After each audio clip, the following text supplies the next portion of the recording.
secrets. Before your very eyes, politicians are advancing a global plan. Since the time of Napoleon, secret societies have been influencing politicians to take over and conquer Europe. Now, in the 21st century, their work of ages is coming to fruition. The New World Order is about the centralization of power. How far has the ancient Illuminati secret society network penetrated world politics? 5 million walk among us, Freemasons. Their lavish temples are in every major city. Their members include the power elite. For centuries, they've inspired conspiracy theories about secret governments and global control. In most countries, the people who are in power, mostly they are Freemasons. Who are they? What do they do? And why? There's nothing wrong with secrets. True, they can still be found at the highest levels of American government. From the Capitol to the White House, Freemasons throughout history have freely roamed the halls of power in Washington. Senator Chuck Grassley's a Mason, so is Senator John Tester. But getting someone to chat about it can sometimes be tricky. I'm doing healthcare. Senator Mike Enzi didn't break stride while explaining why he's part of the secretive society. It's a brotherhood built on constructing good men. Yet behind these closed doors, I became a Mason in my local lodge in Beckley, West Virginia. Secrets revealed. This was this 32nd degree. Congressman Nick Rahall, a Mason for almost 4 decades, decoded Masonry's most prolific symbol. You may see the compass and the square as symbols of Masonic training. We live by the square. We're upright individuals. The congressman describes Masonry as a fraternity. He says his mentor and fellow Mason, West Virginia Senator Robert Byrd, nominated him for membership. As a 33rd degree Mason, the highest level in the Scottish Rite of Freemasonry, Congressman Rahall acknowledges there are a lot of secrets and codes, but he says they're not sinister. So are you trying to rule the world? Well, let's say no. But if we were, would I tell you? No. Good afternoon. I am honored to have this opportunity to thank the members of the Grand Lodge of the Free and Accepted Masons of the District of Columbia for the honor of being this year's Grand Lodge Medal of Freedom Award recipient. Many of today's leaders are part of the Mason tradition. Masons serve in our government and in business community. Masons are our doctors, educators, and members of our military. The United States is stronger because of their leadership. It is stronger because of the values Masons promote. Yes, Mr. Prater, Islam has contributed a lot to America. In the middle of the Supreme Court in the rotunda is a statue or bust of the Prophet Muhammad, showing the respect that American law and jurisprudence has for the revealer of the Quran. Many of American presidents are Masons and Shriners who got to the 33rd degree and studied the Quran in secret and have the star and the crescent on their fez. So Islam is at the basis of Western and American civilization. You and George Bush were both members of Skull and Bones, the secret society at Yale. The rule is if someone mentions Skull and Bones, you walk out of the room. If you're both in a presidential debate and the moderator says Skull and Bones, do you both leave the podiums? I doubt it. You were both in Skull and Bones, the secret society. It's so secret we can't talk about it. What does that mean for America? The conspiracy theorists are going to go wild. I'm sure they are. I don't know. I haven't seen the web. Number 322. In her fascinating book, American journalist Alexandra Robbins claims to have unearthed a Skull and Bones plan to dominate the world. One can't help recognizing the fact that in the 170 years since the formation of the Skull and Bones Society, it has members in the most influential jobs all over the world.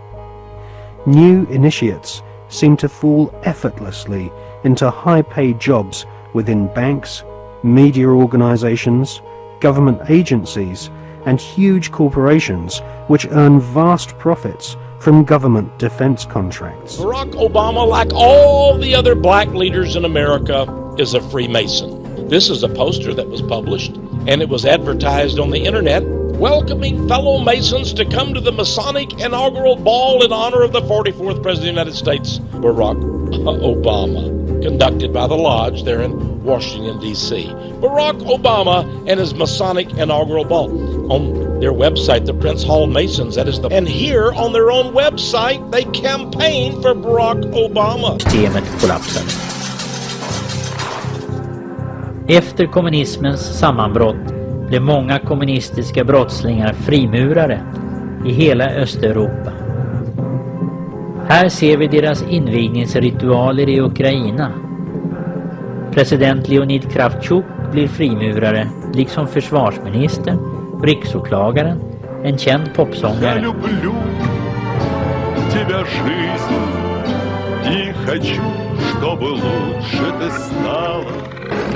Hello again and welcome to Spotlight. I'm Al Gurunov and today we'll talk about the presidential election campaign in Russia.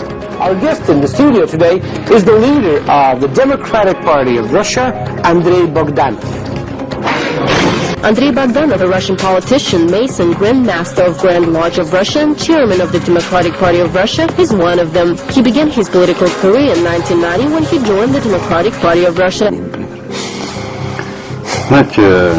You know, all foreign Masonic lodges have Master Masons, and they're all public people actually. The website of any Western lodge usually shows a photo of the Master Mason and his name. De ser ju Silvio Berlusconi och andra västerländska politiker få skydd för sin brottslighet hos hemliga sällskap.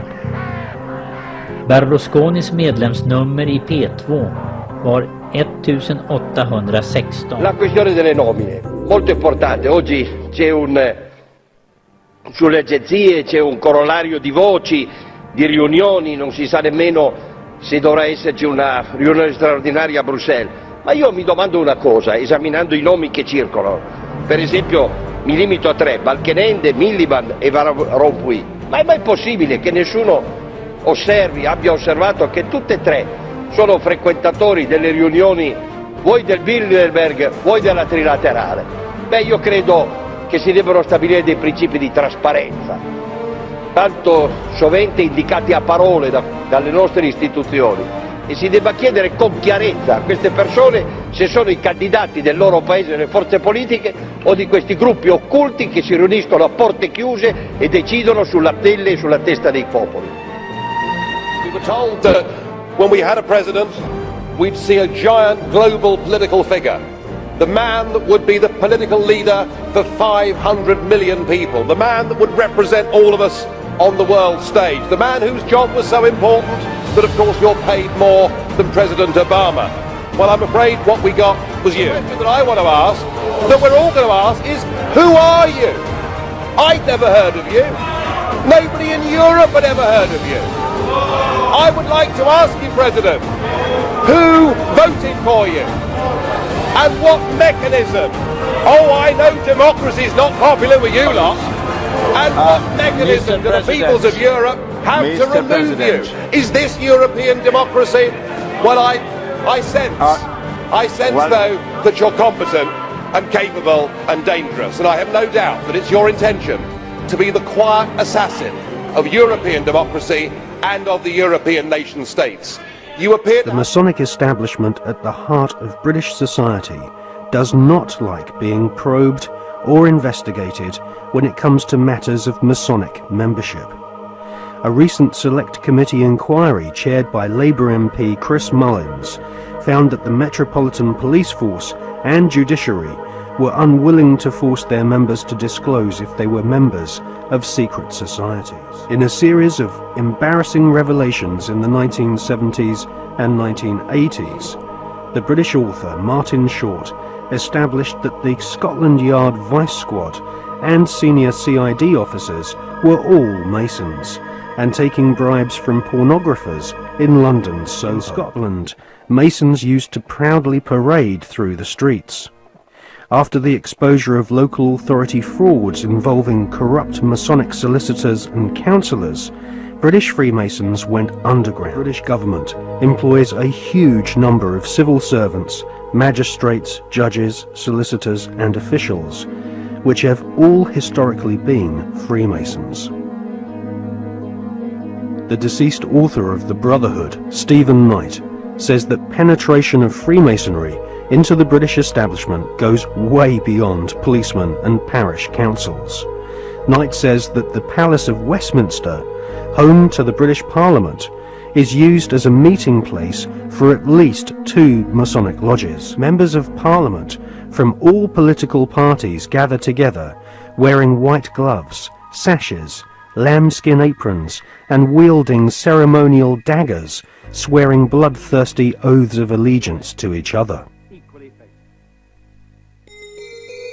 Just where this leaves British democracy is anyone's guess. Historian Peter Lineham says Freemasonry has had a significant influence in New Zealand's history, both in business and politics.